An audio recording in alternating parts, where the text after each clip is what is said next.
This is the Business Today for March 8, 2016. I'm Marlon Matt. Officials of the luxurious residential community Royal Westmorland are reporting favorable sales.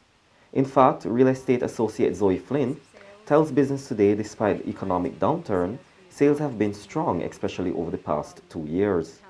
She says the United Kingdom, followed by Canada and the United States, are the major source markets. From the sales perspective, the last 2 years have been the best 2 years in about 12 years.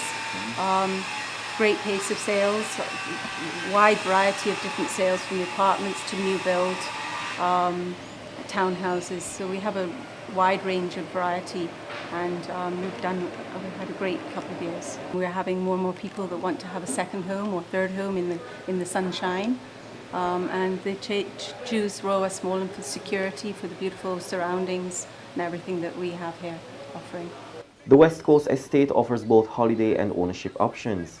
Christopher Pitt, Guest Services Manager, says the upscale location also enjoys good occupancy levels from repeat guests. As you know, Barbados strive a lot on repeat business, same here at Royal Westmorland. I'll say 60 to 70% of our guests are repeat guests. Our rentals ending 2015, going into 2016 has been fantastic as well. Best possibly since the inception of Royal Westmorland. Kester Guy has joined the team at the Financial Services Commission, FSC. He took the post of Deputy Chief Executive Officer of Supervision and Regulation. Guy, a former Assistant Director in the Research and Economic Analysis Department of the Central Bank of Barbados, will oversee the core regulatory divisions of the FSC, including insurance, credit unions, securities, and occupational pensions. He will also be responsible for helping to shape the organization's strategic and supervisory direction. Besides his extensive background in economics and research at the Central Bank of Barbados, Guy has served as CEO of Barbados Deposit Insurance Corporation and economist at the Central Bank of Trinidad and Tobago. In 2015, the Caribbean Development Bank, CDB, approved a total of $292 million in loans to regional economies. That's up from $270 million in 2014. The total amount disbursed last year was $160 million.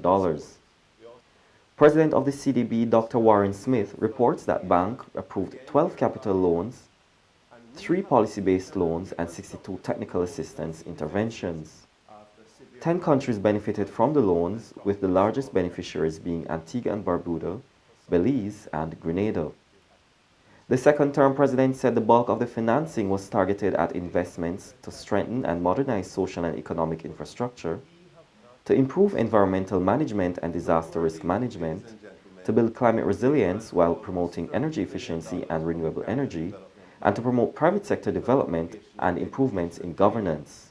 Smith was addressing a recent CDB media conference. In the area of economic infrastructure, we approved 7 loans totaling $121 million, or 46%, almost half of our approvals.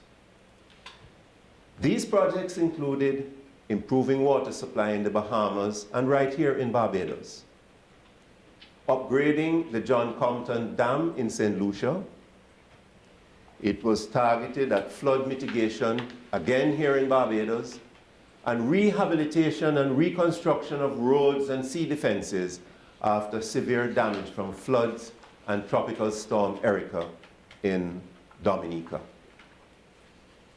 4 major interventions totaling $65 million were made to upgrade social infrastructure and included technical and vocational education training in St. Kitts and Nevis, 2 basic education projects in Belize and in Grenada, and 1 project to enhance the effectiveness and sustainability of the Student Revolving Loan Fund here again in our home country, Barbados. Now for today's financial tip. If you want your children to be smart with money, you must give them some freedom. And one way to do this is to include them in a family shopping trip and let them do their own math. That's been the business today. Join us again on Thursday. Until then, you can get more business and news by logging on to www.barbadostoday.bb, subscribing to our e-paper, and liking us on Facebook. I'm Marlon Nagy.